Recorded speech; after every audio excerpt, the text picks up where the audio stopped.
If you're looking for a home mortgage, look no further than Premise Mortgage. The Premise process is simpler, faster, and more convenient than the competition because of their cutting-edge technology. Plus, Premise is an independent company, yet is backed by a bank. Therefore, they can offer all kinds of products for clients with various needs and deliver an awesome customer experience. Premise Mortgage is licensed in 43 states and counting. Contact Richie Love today at 704-607-1497. That's 704-607-1497.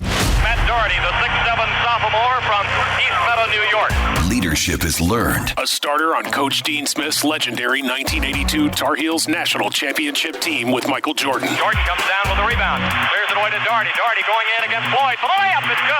Leadership is earned. Head coach at the University of North Carolina and the University of Notre Dame. You notice Matt Doherty, he is up working every second of this ball game. Leadership is taught. Public speaker, author, and executive coach. And leadership does not require a title. This is the Rebound Podcast with Coach Matt Doherty. I'm really excited for you all to listen to this interview with my next guest, JP Ricciardi. My relationship with JP goes back over 20 years. I met JP when I was the head coach at Notre Dame, and he was a scout for the Oakland A's, but also coached high school basketball and had a player named Neil Finkleton who was 7'6" out of England and was playing for him in Massachusetts. So JP went from working with Billy Beane, who was behind the book and movie Moneyball, to serving as the general manager for 9 years for the Toronto Blue Jays. And then his career at Toronto was terminated in 2009. So we discussed a lot of things like managing change. How do you manage change, especially the first 90 days on the job?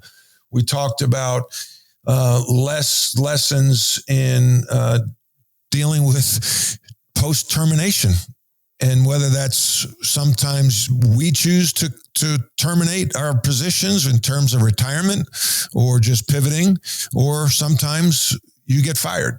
And what's that like? And then the isolation relief of a CEO, person who's the top of the org chart. It's lonely at the top. And how do you find isolation relief? And JP goes into some good depth there. But I think the biggest takeaways for me were the focus on his faith.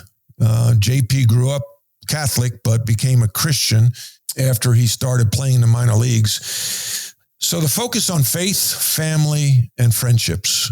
Because at the end of the day, when you look back on your career, what do you want to be remembered for?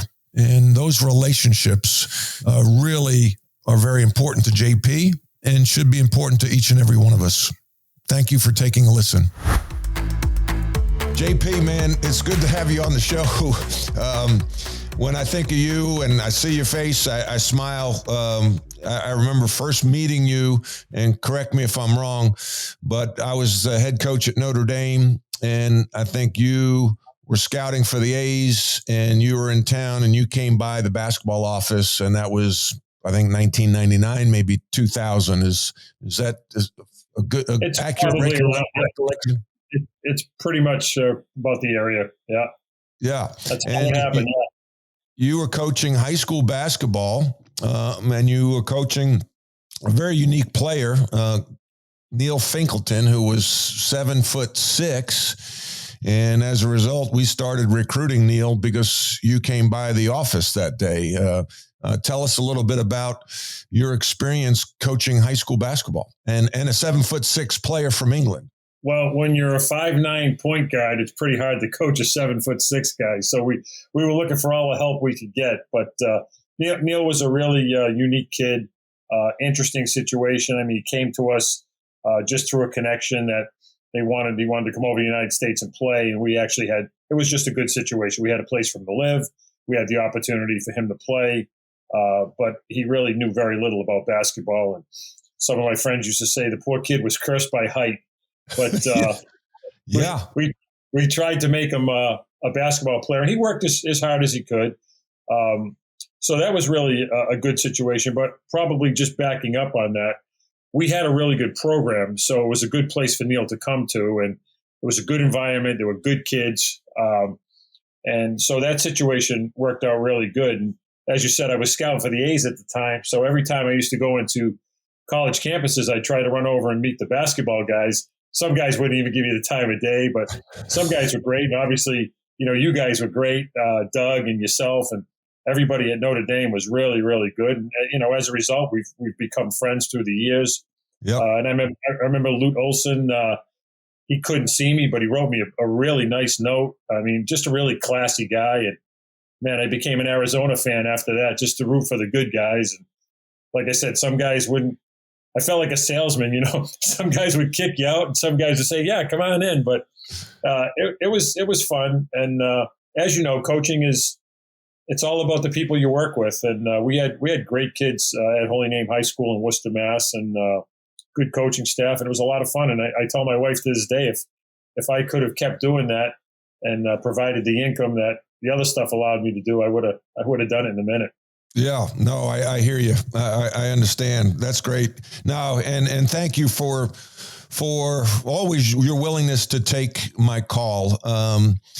You were with the A's at the time, so you grew up in Massachusetts, and you played baseball. Your dad was a great baseball player. So talk to us about growing up in Massachusetts with a father that was a big name player, and that influence on you, and kind of how that drove you to become the person you are, the man you are, and also, the profession you chose, and that's Major League Baseball. I think we are all a byproduct of our environment. I think if you trace everybody back, whether success or failure, I think a lot of it stems from the people you're exposed to at a young age and what the opportunities they either present you with or don't present you with. And I was very blessed. I had a dad who was a blue collar guy and played minor league baseball and was a very good high school baseball player, and was well known in the city of Worcester. And because of him, we met so many people. We became very good friends with D. Rowe, who was the old basketball coach at the University of Connecticut. And D. Rowe had hired Dave Gavitt. And, Dave Gavitt had hired a guy named Bill Livesey, who went on to coach and run the Yankee organization. So we were exposed to sports people our whole life. And that's what affected us.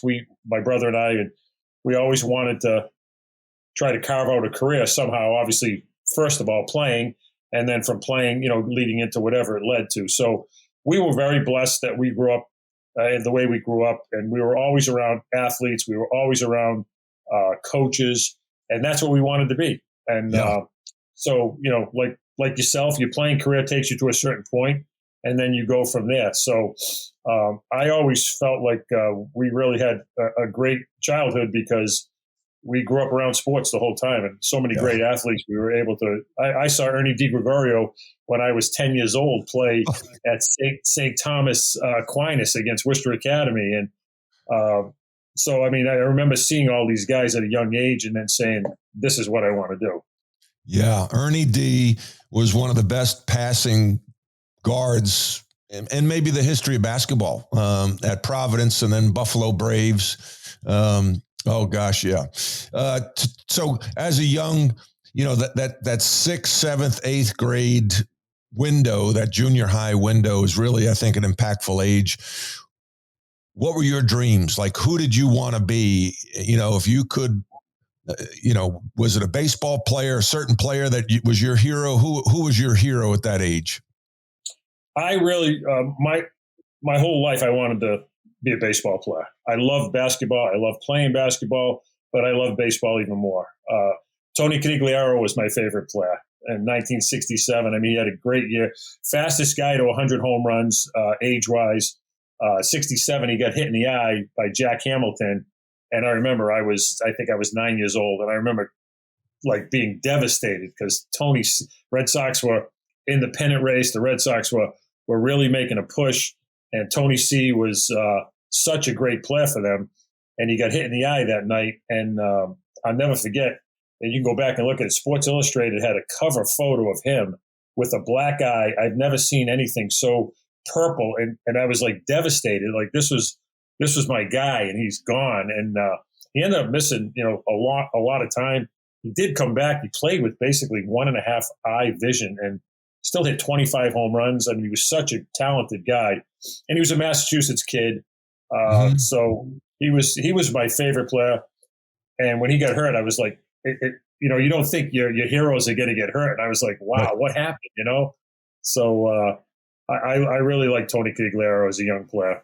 Yeah, no, that you had a lot to choose from being in Massachusetts with, I know you're a Bruin, Red Sox and Celtic fan, and has great teams and great players, Bobby Orr to Larry Bird to, Dave Cowens, John Havlicek. Havlicek was my favorite. I loved Havlicek. He was the best.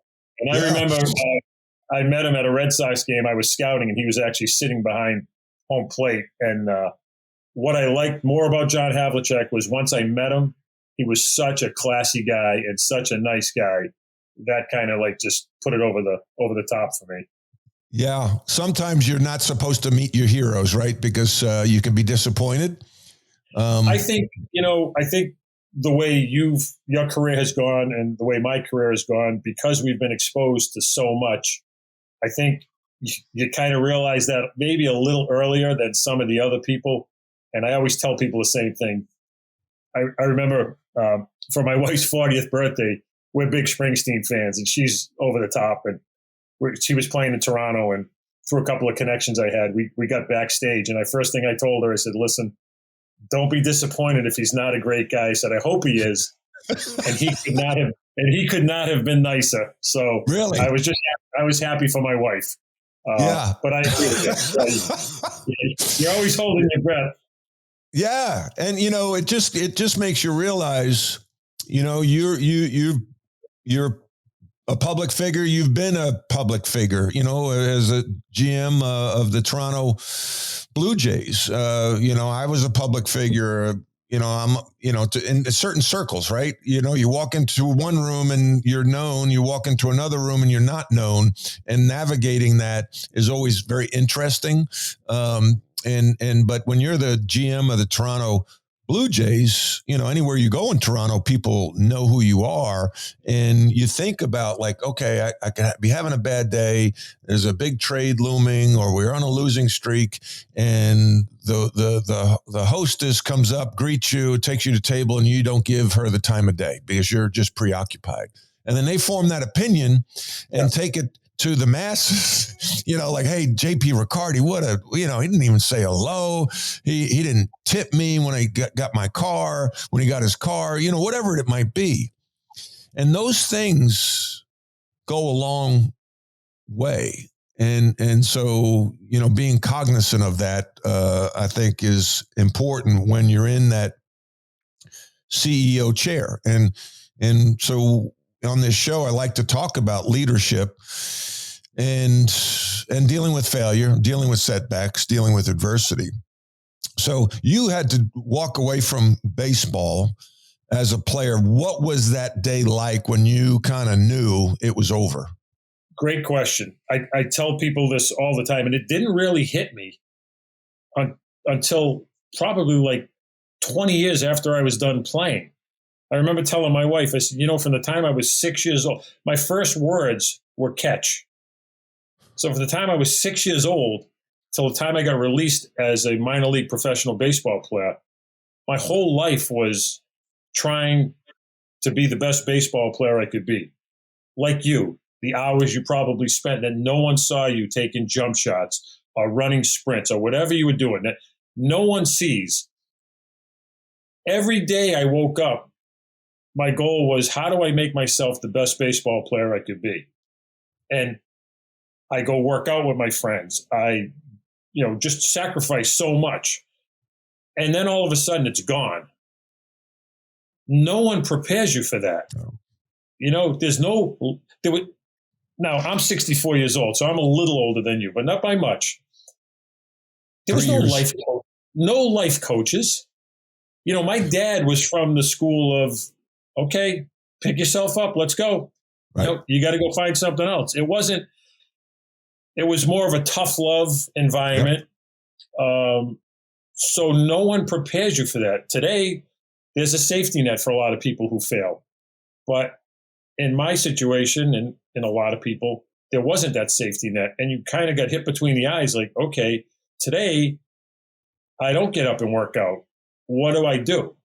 Mm-hmm. So that was a really big shot of reality hitting you right between the eyes. And, for me personally, I knew I loved the game and I knew I wanted to stay in the game.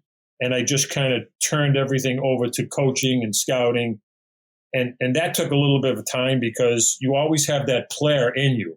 Mm-hmm. It takes a long time to get it out of you. And I even know, and you've probably run into this too, even when you're scouting, you see yourself in a player or you see something about a player and you say, well, he should be able to do this. Why can't he do this? Or right. I could do this better than he could do this. And it takes a while to get that mentality out. But once you get that out, you become a pretty good evaluator.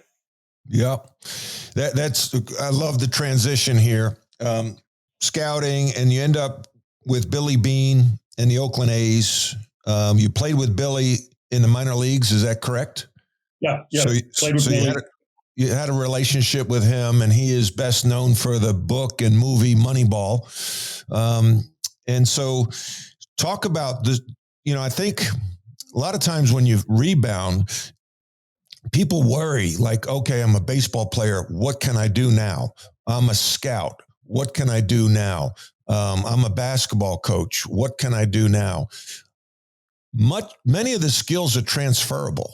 And I think that, the work ethic, the grit, the toughness, the preparation, the communication, the evaluation, there's a lot of skills that transferred. What skills transferred from your playing days to your scouting days? Good question. I think when you do something with so much passion and you love it so much, you now find a way to transfer it. And this is one thing I think a lot of guys struggle with as coaches. Once you move into that area of not playing anymore, it's not about you anymore. And you have to find a way to say, how can I help someone else get better?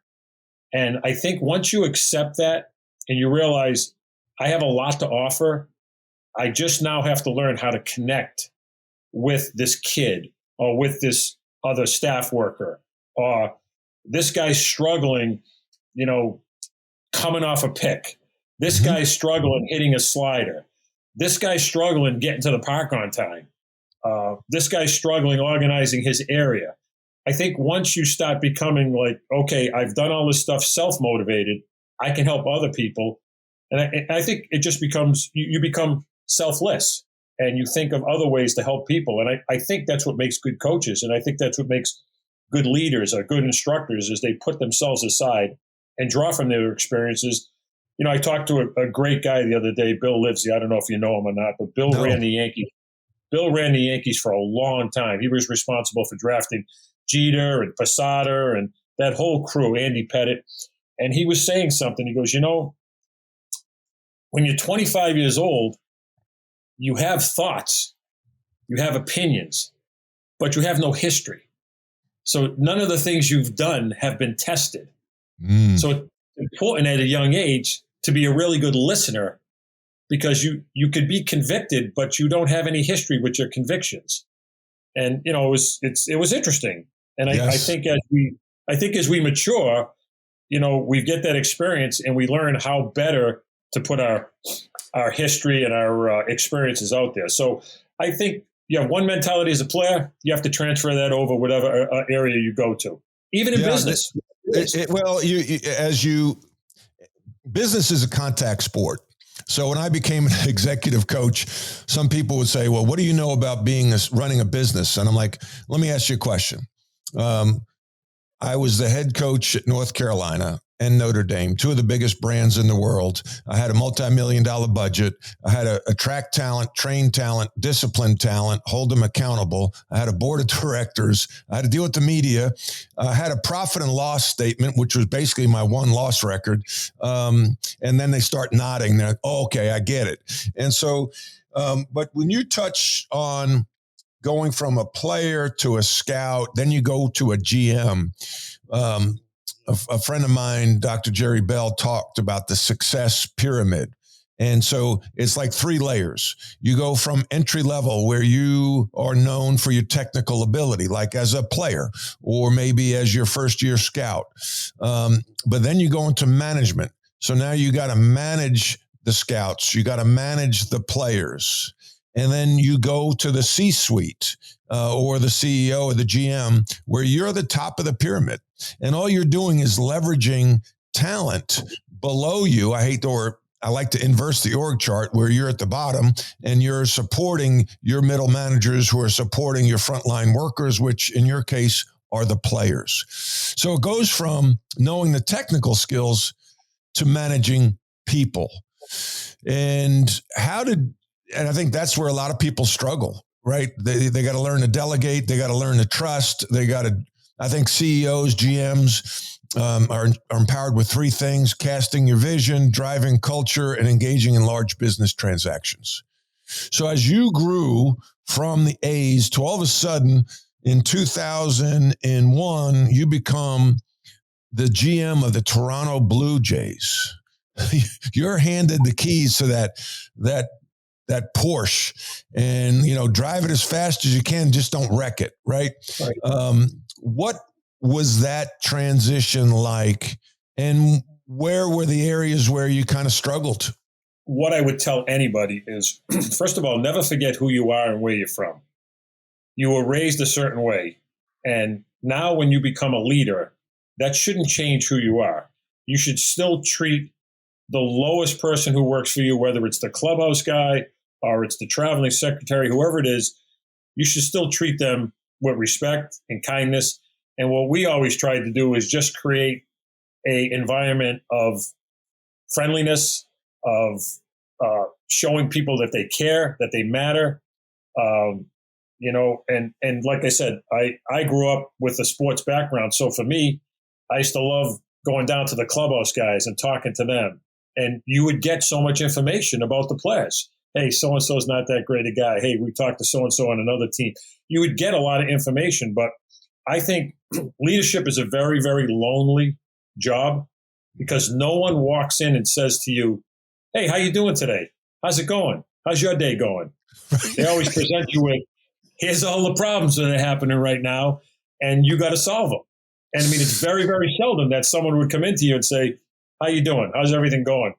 And I used to tell my assistant, Alex Anthopoulos, who's the GM of the Braves now, and he's done a great job. And I used to tell him all the time, Alex, leadership is lonely, so you better be careful if you're going to get up there, because everybody's going to want you to solve the problems of the day. And sometimes you can't solve the problems of the day. Well, but I think go ahead. I'm sorry. No, go ahead. No. I think leadership comes down to you taking the initiative to care about other people and actually care about them, to find out what their family is like, to find out that, their son might be struggling a little bit here. Their daughter might have happened to them. And it doesn't, you don't have to be St. Francis, but you can just show people that you have some empathy and you actually care about them. Right. Wow, there's a lot to unpack here. I wrote down, it's a lonely job. In my coaching practice, Vistage coaching, it's executive coaching. And one of the key components is what you just touched on. We talk about isolation relief. How can a leader find relief from the isolation that is being the CEO, the top of the org chart? and they need some peers. You need a personal board of directors. A friend of mine coined that phrase. So who was on your personal board of directors that you could go to and be vulnerable and know it wouldn't be weaponized against you? Was it somebody inside the organization, somebody outside the organization, somebody outside of baseball?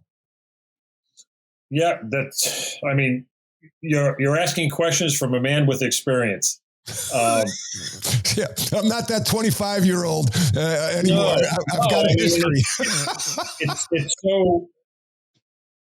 Once again, not to go back to Alex, but I remember telling Alex that you have to have. Sometimes after a tough loss, they'd say, "Come on, Alex, let's go have a coffee," And sometimes he would just kind of blow me off, and say, "I'm going to go home, see my girlfriend, this and that." And I'd say, "Okay, no problem." And then when he became a GM, he called me up and he said, those times you used to say, "Let's go get something to eat. Let's go do this." He goes, "Now I know why you wanted to do that." And I think you have to find a group. For me, I have a strong faith. I pray a lot. I find a lot of comfort in that. My wife, Diane, for 40 years has been the greatest listener with some of the greatest advice. Sometimes I used to tell people that sometimes my friends I grew up with who played high school baseball and college baseball would say to me, "Why the hell are you guys doing this?" And I would sit there and go, "You know what? You guys are right." And so sometimes the simplistic answer from someone who's a little bit removed and not as close to it can kind of get you grounded. But that is so important that the people that are in charge have. I think that's why people get in trouble. I think that's why they turn to alcohol. I think that's why they turn to maybe some other stuff. I think the pressure is so great that they don't have someone to rely on and someone to talk to and realize that, what they're going through it's pressure and you have to find a way to release it. Yeah, it's real. It's real. Oh, 100%. So a couple things, on your personal board of directors sits God and Diane. And I think those should be the leadoff batter and the second batter, right? That's awesome that you have that relationship. You've been married over 30 years now, correct? Be 40 in June. Yep. 40. Wow. Yeah. 40. Man, that's the best prospect you ever signed. Oh yeah. If I went to jail though, I'd be a free man. Wait, repeat that line. I've not heard that one. I told my wife, we've been married 40 years, but if I went to jail, I would have been a free man by now. Wow. Lovingly. Yeah, lovingly. This is being recorded, JP, and will be probably delivered to Diane personally by me. She's heard them all by now. But yeah. So tell us about your faith. How you grew up and how do you pray? You say you pray a lot. Some people don't know how to pray. And so tell us about your background. Religious. Catholic. I'm assuming. Nope. We were raised Catholic, but we've been non-denominational Christians for a long time. Gotcha. Became a Christian. Grew up in a heavy, as you did, the Northeast. Very, very Catholic. Obviously, Italian, Irish backgrounds. So the Catholic Church was very big, but didn't really know much about anything else until I played professional baseball, and then got exposed to other people that had different viewpoints, and obviously Christians that I played with. Became a Christian probably in 1980. Would like to say I've had the greatest walk with God, but not all the time. And, your Christianity makes you realize that you are vulnerable and you do sin and that Jesus forgives us and He's our Savior. So my faith has gotten stronger as I've gotten older. Just before I came on with you, I just listened to a couple of my favorite pastors who give me inspiration every day. I read the Bible every day, and I try to start my day off that way. I'd like to tell you that I'm going the way I want to go every day, but It's not a perfect walk. You're a baseball player. Batting .333 gets you in the Hall of Fame. So if you do it three out of 10 days, you're in good shape. Tell me who you like to listen to. I never thought of it that way. Well, listen. I never thought of it that way. What are the pastors you like to listen to? I really like David Jeremiah. Very good. He's out of California. He's excellent. I've just recently come across, and I got to make sure I get his name right. Greg Hamrick, I believe it is. Gary Hamrick. I just found him like 2 weeks ago. Outstanding. Really, really good. Lori's good. I kind of bounce around and listen to a lot of different guys. Yeah. And Gary Hamrick, my wife and I started, we're technically members of his church. They're in Leesburg, Virginia. We're in North Carolina. Yes. It's about 5 hours away. We've gone up there a year ago with another couple, and we were supposed to go to Israel with Gary Hamrick, and he brings 250 people to Israel. We were supposed to go, and then the war broke out. And so he is a great teacher of the Bible. Awesome. And that's pretty cool. We have, I grew up Catholic. I was an altar boy, and that's all I knew. And then I got exposed to Christianity too. And we go to a non-denominational church in Gary Hamrick, Cornerstone Chapel. There's religion and then there's Christianity in my mind. So that's really cool that you share that. Thank you for doing that. Diane, what's the best piece of advice she gave you over the years related to being a general manager? Let's put it that way. It's so funny because both my boys were, one of them is still a baseball player playing professionally, and my oldest played in college. And the same advice Diane gave them, she always gave me.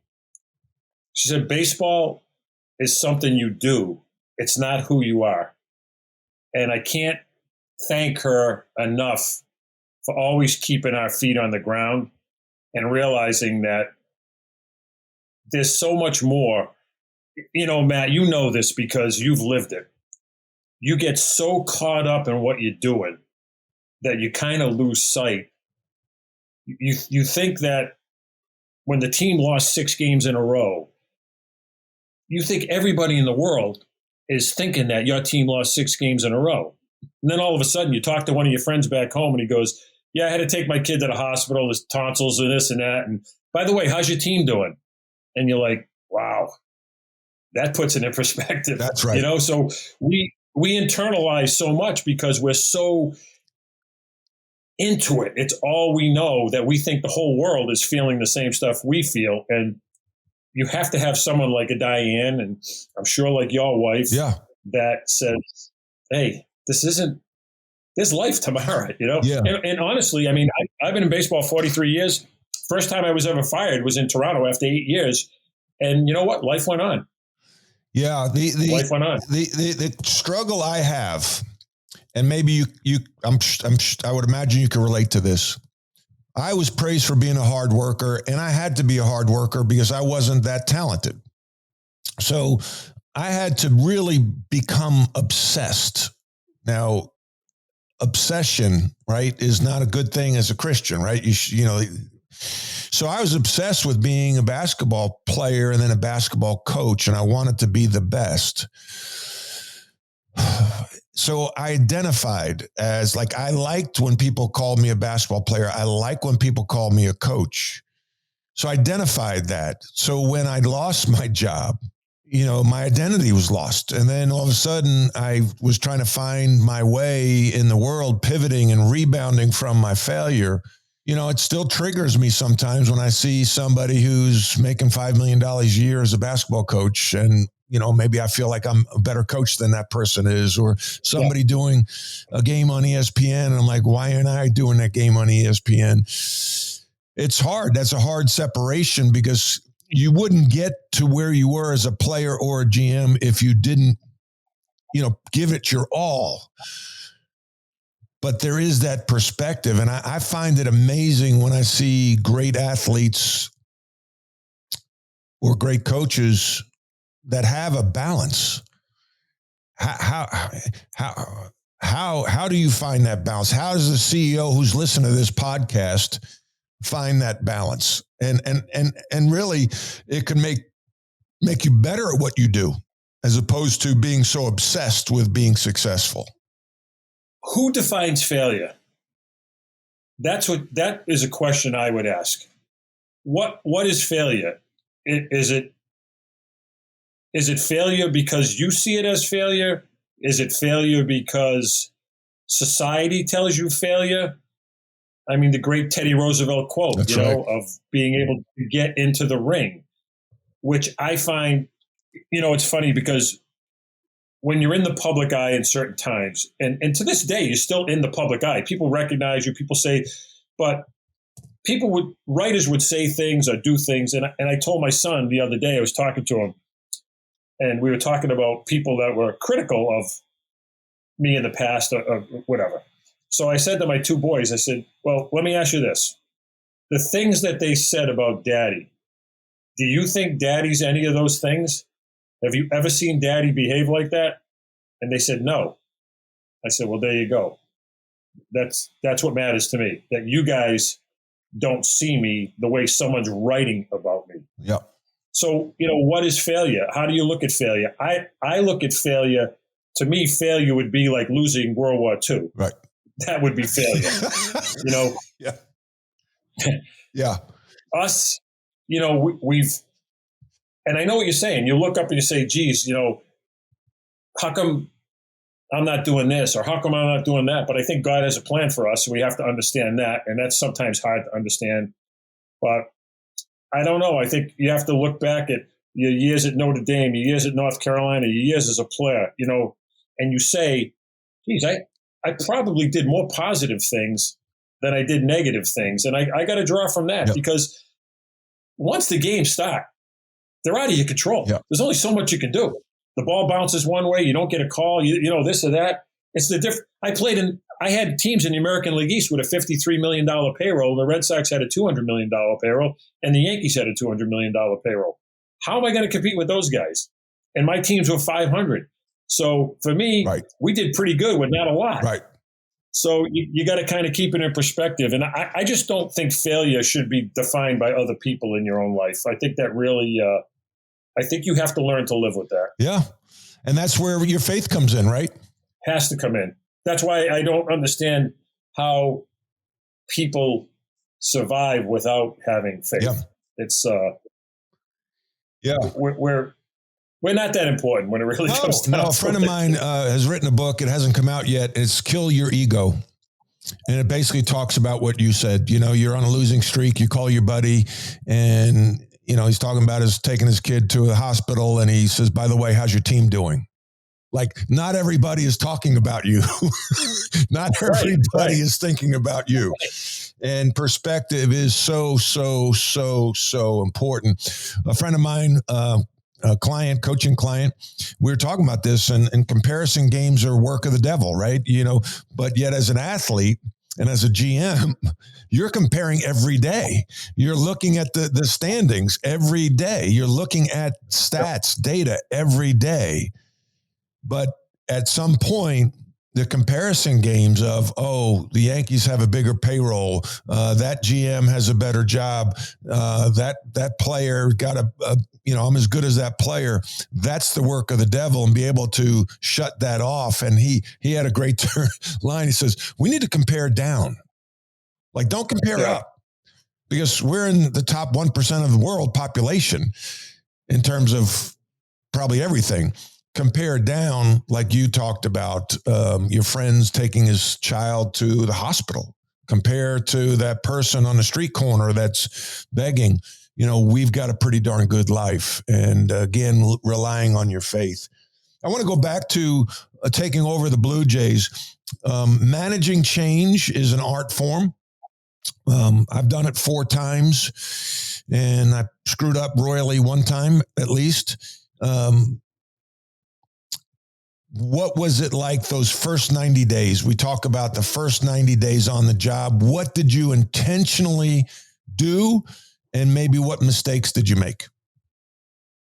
It's so funny because one of the first people I hired was a guy named Dick Scott, who is a dear friend of mine, and he was our farm director. And Dick was great at his job, and he still is. He's managing in AAA for the Mets now. When I went to New York, we were able to bring him to New York. So I've been with Dick a long time. So Dick was my first hire, and I brought him in the office in Toronto. We sat down, and I looked at him, and he looked at me, and I said, "Okay, now what do we do?" and he started cracking up. He goes, "No kid." Now he goes, "It's such a daunting task." So, I think what we tried to do was surround ourselves with as many people of not so much 100% like mind, but probably had the same work ethic and vision of what we wanted to do. In professional sports, you don't have a lot of time. So unfortunately, you can't spend a lot of time trying to convince the people you've just taken over how you want to do it, because they're so programmed to how they've done it. You spend so much time and effort trying to convince them to win them over that you almost lose sight of what you're trying to do. So I know Parcells one time said a new broom sweeps clean, and I hated to put someone out of work, but we tried to just get as many people. Now, keep in mind, I've been in the game a long time, so I had a lot of connections. And I always knew if I got this job, this guy was going to do this for me, this guy was going to do this. And so I was able to do that. They gave me carte blanche to be able to do that. So I was able to surround myself with as many people that I respected and thought would do a good job. Unfortunately, I had to let people go, and that wasn't a fun thing to do. And once you do that, now all of a sudden, they're on the street telling everybody that you're not a good person and you're this and that. I like to tell people, before I became a GM, I was like one of the most loved guys in baseball. The writers loved me. Everybody loved me. Once I became a GM, I was like, man, all of a sudden I'm the worst guy in the world, because you have to make decisions that people see nationally. So like I go back to, it's a very lonely job being in charge. There are two kinds of entrepreneurs: those who run their businesses and those whose businesses run them. If you've lost control of your business, consider running on EOS, the Entrepreneurial Operating System. EOS is used by more than 190,000 companies worldwide to help simplify, clarify, and achieve their vision. My friend and colleague, Brandon Blell, is a professional EOS implementer. She can help. Schedule a meeting with her at eosworldwide.com/Brandon-Blell. That's BLELL, or connect with her on LinkedIn. If you are looking for a commercial roofer, you got to call Catamount Roofing first. They are experts in the commercial roofing space, serving North and South Carolina. The team at Catamount specialize in commercial, industrial, medical, and institutional roofing. They will care for your roofing investment every step of the way, from design and installation to maintenance throughout its life, to ensure maximized watertight service. Solutions through perseverance. Catamount Roofing. They work to make your roof last longer. Get in touch today at catamountroofing.us. That's catamountroofing.us. I'm big on, vision, mission statement, core values, and then the list of behaviors. Were your core values, you touched on them earlier, but were they written? Were they talked about? Were they on the walls? Or was it just something that people felt in the organization? Churchill said, "Well done is better than well said." So I tried to do it by leadership. Mm-hmm. And I tried to do it by being there. And I told my wife that, listen, this is going to take a lot of time. So I'm going to have to be a lot of places doing a lot of things, because I have to put the time in. And that meant spending time with the trainers, spending time on the field, spending time with the players, spending time with agents. You have to get out there and you have to show people that not only are you talking about having a good environment, not only are you talking about creating a good place for people to play, and you're trying to bring people to a whole different country. I mean, players, first thing they think of is, oh my God, I got to go through customs. My wife has to take the kid through. you gotta get out there to the players. You got to talk to the players. So it was very time consuming, but I thought the only way to do this is by example. So, and what makes me feel good about today is I still run into so many people that work for us in Toronto, that played for us in Toronto, that coach for us in Toronto, and they still say to this day how they were treated great. They appreciated the honesty. They appreciated the fact that you were there for them. That's the best compliment you can get, because talking about it and doing it are two different things. I wrote a book called Rebound from Pain to Passion, and there's one chapter on the 6 No's, KNOWS, of leadership, and I came up with a goofy acronym, STEVIT, and STEVIT was a myth out of Eastern Europe, a 7-footer with grades. And the S stands for knowing yourself. The T stands for knowing your team. The E stands for knowing the environment. V for vision, I for industry, T for truth, mining for the truth. When you took over, you got to know the environment, right? What's the politics of the place, of the city, the owner, where are the landmines you've got to avoid or diffuse. It's one thing before you take the job, you think you're asking all the right questions, but then you get the job and there's some surprises. What was the biggest surprise after you took over the Blue Jays? You touched on a lot of them. No one knows what it's like to run something until you're in the chair. And then all of a sudden the directives come down. The dating's over. Now the rubber hits the road. So I took the job with an $88 million payroll that they immediately told me that they wanted to have down to $50 million. So the only way I could do that was to trade all the good players. And I could get nothing in. So I could get nothing in return, because these teams were taking the contract on. They weren't going to take the contract on and give me a prospect. So I traded Paul Quantrell and Gonzalez and Plesac, and I was able to get the payroll down to like $62 million. And I told him, I said, that's probably as good as we're going to be able to do. But no one told me that when I got the job that the Blue Jays payroll was going to go backwards. Whoa, so you did not know that before you took the job. Oh my gosh. Nope. So now what would you tell your old self, what questions? Oh, this is such a big part of it. You could ask the right questions, but you don't always get the right answer. So would you have asked a different question before you took the job? I probably would have asked them what they projected their payroll to be over the next 5 years. But therein lies the problem. You don't want to be perceived as someone who doesn't want the job either. You like when it's your first job, you think you can conquer the world. Right. So, we were in Oakland and we were making, water out of wine with very, very little talent and doing well with it because we found our niche. Right. What I realized in Toronto was, in Oakland, we didn't have the Yankees and the Red Sox. In Toronto, we had to face the Yankees and the Red Sox, and we had a battle for them. So people aren't coming to Toronto and say, oh, geez, I got to face the Yankees and the Red Sox as a pitcher. So it's just a different dynamic. So I guess I would have probably asked, maybe what your payroll projections were over the next 5 years. But there's also a part of you that says, I'm up for the challenge. And I'll try to do the best that I can with what I have. There's a great line from The Godfather. Hyman Roth says to Michael Corleone, "This is the business we chose." Right. So when you get in these jobs, you sit there and say, "I can't complain because this is the business that we're in." I think some things. Would you have taken the Toronto Blue Jay job if you knew what the payroll projection was going to be? Yeah. Yep. Because I turned the job down, and it was 5:30 in the morning the next day. My wife woke me up and she said, "You have to take this job." And I said, "Listen, we just started a family. We just, I'm comfortable."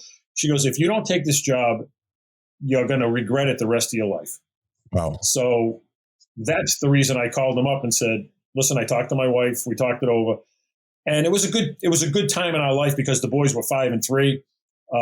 But I'm so glad I did it in so many ways, because even though we didn't have the success that I wanted to have, now in today's game, I would have made the playoffs 2 or 3 times because we had good enough teams. But the playoffs weren't expanded. Right. But I learned so much about myself. I met so many great people. And I was able to help a lot of guys start their careers and go on to do some things. So I have no regrets that way.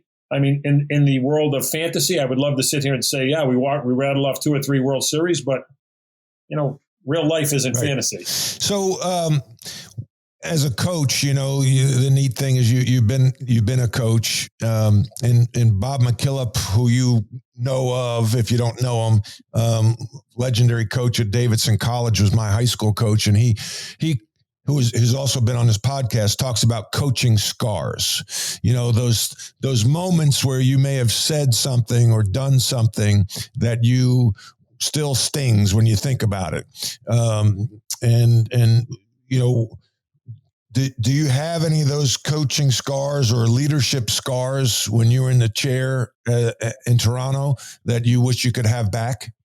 Oh, 100%. I think one of the things that I would tell anybody who's in any position of where they're exposed to the media, especially today, you have to choose your words so carefully.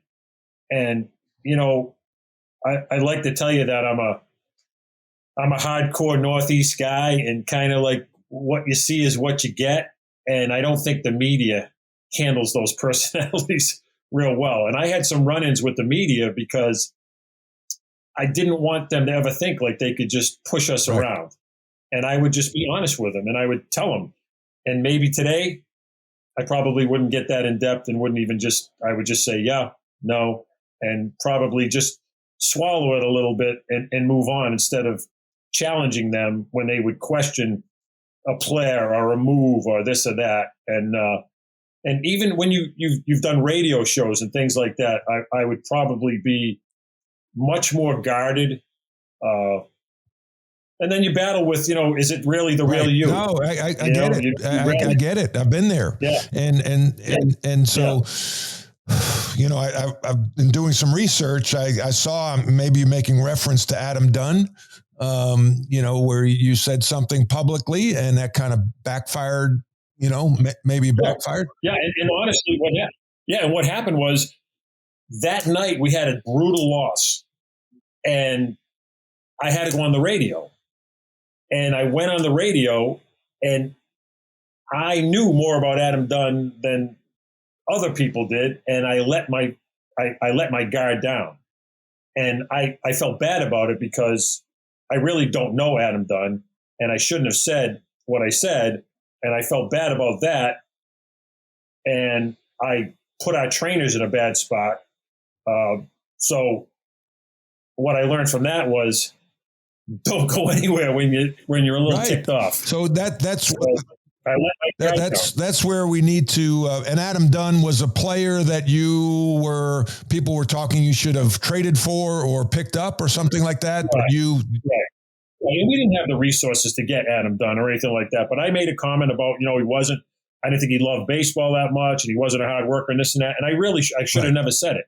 But I did, and then you can almost feel those words going out, and you want to go like, yeah. That, so how do you, because those are the coaching scars, right? Those are the scars. A leader does that in a conference room. You did it in front of the national media.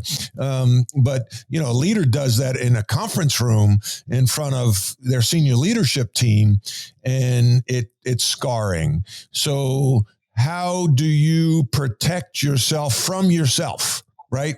That's that's the S, knowing yourself. And do you have a truth teller, somebody who can put up a stop, like the third base coach? They're going to put up the stop sign. Don't turn the corner. You stop at third, JP. How can you, And that's why I say leadership's a practice, because you don't get to practice those situations. Like in baseball, you practice the squeeze bunt, you practice, all these different drills. But as a leader, you don't practice talking to the media after a tough loss, getting a tough question and having to respond. You don't get reps. So all of a sudden you make a mistake and you step on a landmine. Yeah. And I think if you show people that you're human, that you have some frailness to you, that you are susceptible to making mistakes, and you tell them right off the bat, I should have never said that. I'm sorry that I said that. It didn't paint me in a good light. It certainly didn't paint the organization in a good light. And I take full responsibility for that. Up to you if you want to forgive me or not, but I'm showing you that I am being honest and I regret what I did. Now there's going to come a day when you do something that you're going to want someone's forgiveness. So maybe the lesson out of this is, if you can find it in your heart to forgive me for something that I did, remember someday you're going to come to someone, might not be me, but someone else, and you're going to want their forgiveness too. So we're all vulnerable. Sometimes we become iron in fire, and sometimes we melt. Yeah. But I don't think anybody is. The only person that's perfect that hung on the cross, right?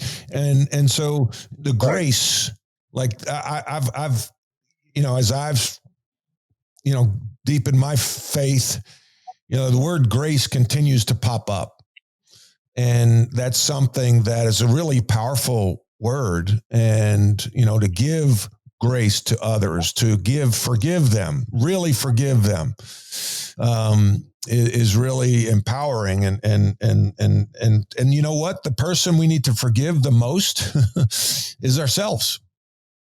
We don't forgive ourselves sometimes. As a competitive athlete, a manager, GM, sometimes we hold ourselves to a standard, and it's really ego, and we need to be able to give ourselves grace. What was it like the last day, with Toronto? It was November of 2009. I knew, probably, I'd been there 8 years, and Paul Beeston, who had taken over, actually wanted me to move. We moved my family. We moved back to Massachusetts, and I would stay in Toronto, come back and forth, because I knew that these jobs have they all have an expiration date. And I didn't want my kids to be 12 and 13 years old in Canada, then have to come back to Massachusetts and kind of get back into, what they would do. And so what we tried to do was keep them here, come up in the summer, do all stuff like that, which we spent a ton of time together. But Paul Beeston actually came to me and offered me a 3-year extension if I would move my family back to Canada. And I just told him at the time I couldn't do it, just because the boys were really starting to get, indoctrinated into where they were, and they were making friends. And, like all of us in this business, you have to decide at some point your family comes first. So I think that didn't bode well. And I think I just knew. You just know. Something's coming down the pike. And so I was prepared for it. But, the first few days, I got let go in Baltimore, and I drove from Baltimore home, and I just wanted to drive. And I actually got 3 phone calls. Kevin Towers, who's passed away now, who was the GM of the Padres, he had gotten let go like 3 or 4 days earlier. And he called, just wanted to see how things were going, this and that. Billy Bean called me right away, who's, one of my dear friends. And then Theo Epstein called me. So I talked to those 3 guys, but it was actually a little cathartic, because I got to just think, but you go through all the things. You go through, why did this happen? What could have been better? What could I have done better? Who do I blame? You go through all of these things. And it really took me about a year to kind of get it out of my system. And I think the best thing to happen to me was I had 1 year left on my contract, and I didn't have to work. I did work at ESPN, which was fun, but I got to coach my kids, and I got to realize that, you know what? No one really cares if I'm doing anything or not. So it was kind of nice that way. So, no one likes to hear bad news, but goes back to how you brought up. You either pick yourself up by your bootstraps or you sit there and you wallow. You either go through adversity or you hit a wall, and it doesn't happen to you, it happens for you. And so what are the things that you touched on a little bit, time with your family? What are the things were the blessings in disguise? And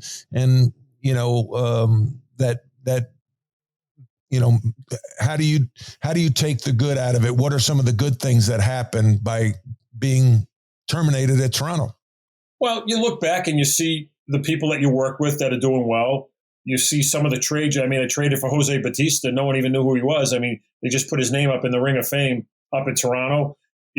I was able to take a year off, and then Sandy Alderson, one of my dear friends, got the GM job. It's a funny story because Theo called me up and I said, I'm going to take the year off. So he offered me a job. So I took the job with Theo, and he tells me even to this day, he said, you had the shortest tenure in Red Sox history. One day.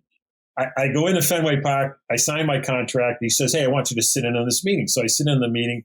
I'm driving home, and he says, I just got a call from Sandy Alderson. He wants permission to talk to you. I said, for what? He said, he just got the GM job with the Mets.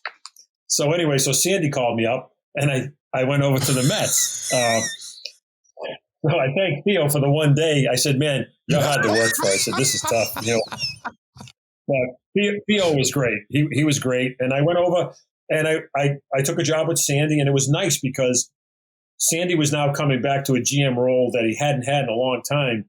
And he really needed someone like me that just got out of it. And so I was able to help him build the infrastructure, bring people over. So I kind of found a little bit of a purpose again. And we started just, building all over again. And in 2015, we go to the World Series, and the Blue Jays get beat. And the guys on that 2015 team, there was like 7 or 8 of them that I had signed or traded for or whatever. So it would have been nice to have played the Blue Jays. But I didn't feel too bad they didn't make it. So, that's the tough thing, right? You want them to do well because it's a reflection on you, but you want them to do poorly because they terminated your contract. That's the interesting pickle that you're in. You touched on, and we'll wind this up in the next few minutes, the phone calls. The phone calls you receive after you get let go, and the phone calls you don't receive. Like you're sometimes surprised, like, why how come Joe didn't call me? Like, I thought we were boys. Like, it's amazing. It's absolutely amazing. And actually, I just left the Giants. I have, my contract ends up in December, but I'm just going to go in a different direction. And I have reached out to certain people, not a lot of people, because I'm still debating whether I want to retire or continue to work. I have a lot to offer and a lot I still want to do, but it has to be in the right situation. And to this day, I am still amazed at how many people don't return a phone call. Wow. It's amazing. And I'm telling you, I have helped guys get a lot of jobs, as I'm sure you have. And you can't even get a text back. And there is no excuse in today's day and age for not getting back to, because even if you don't want to talk to someone, all you have to do is text them and say, I can't talk to you, or I don't have anything for you. But getting back to like what we originally talked about, Matt, it's how you're raised. I got a call from a guy the other day I worked with 20 years ago. His son lost his job. I called the guy back right away. I got on the phone for 3 or 4 people I knew, not for me, but for the kid. So it's either in you or it's not in you, but I'm not even amazed anymore. I don't even think twice when someone doesn't call me. I have lost faith in mankind in a lot of ways. I will say that. I just don't understand how someone does not get back to you. It's just disrespectful. It's bad manners too. Yeah, bad manners. How about that? Like that my mother, just a vision of my mother just popped in my head when you said bad manners. Yeah. John F. Kennedy, you like quotes. John F. Kennedy says, victory has many fathers, but defeat is an orphan. Something I may have butchered the quote, but it was amazing to me. People love your position and not the person sometimes. And so your Rolodex, for those of the 60 and older crowd to understand what a Rolodex is, gets cleared out by like 75%, which is kind of freeing. Oh gosh, this is really good. Last question, and you touched on it a little bit, but for those CEOs, people getting into the CEO role, what would you tell your younger self, or what advice would you give that person who's just getting ready to take over an organization, whether it be in sports or not? I would tell them that your run and whatever it is going to end at some point.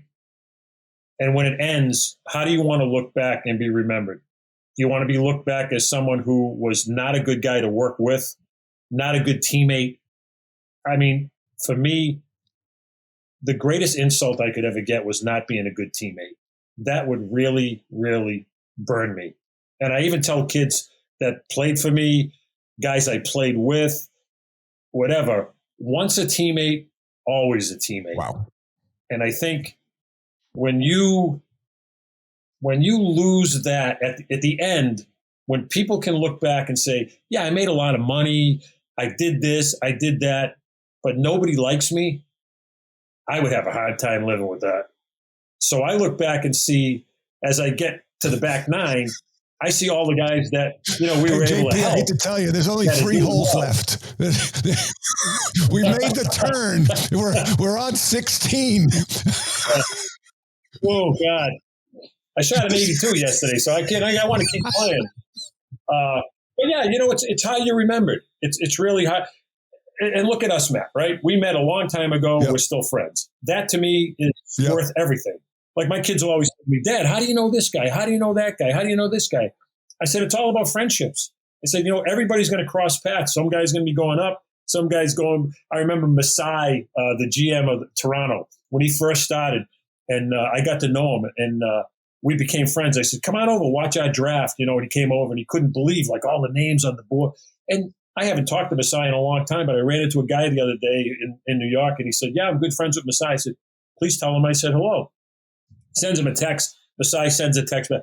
Please tell JP hello. He was so good to me in Toronto. That's it. What can you ask for, right? JP, I'm getting goosebumps talking to you. You're a good man. You're a good father, husband, Christian. It's an honor to interview you for the Rebound podcast, and I look forward to our next encounter. Matt, great seeing you. I'm glad you're doing well. You're always one of the classy guys, and my buddies and I still talk about how great you were at Doug and you guys, and that's what it's all about, So God bless you and your family. Have good holidays. And Thank you so much, JP. Leadership is a learned behavior. You're a leader whether you're a parent, a coach, a business owner, or a friend. We all lead in some way, shape, or form. Thanks for listening. I welcome any and all feedback. You can reach me at dohertycoaching.com. This is Brian Anders, native Charlottean, recovering engineer, and seasoned entrepreneur. I am proud to support Matt Doherty and his podcast because even though he's not famous for his vertical leap, he truly knows how to rebound. We all know it takes community to get back on your feet and pursue that next opportunity. I invite you to connect with me on LinkedIn at Brian K. Anders. That's Brian with an I, K. Anders, Anders, and I will see you online. At Action Plus Ideas, your brand is our purpose. Elevating brands through premium merchandise and apparel is our expertise. With a legacy spanning over 30 years in Charlotte, we take pride in serving our community and beyond. With exceptional service, top-tier products, and always on-time delivery, we create lasting client relationships. As a prominent promotional products distributor, we offer competitive pricing, superior decoration, and inventive marketing solutions to make your brand stand out from the crowd. Contact Action Plus Ideas for more information at actionplusideas.com.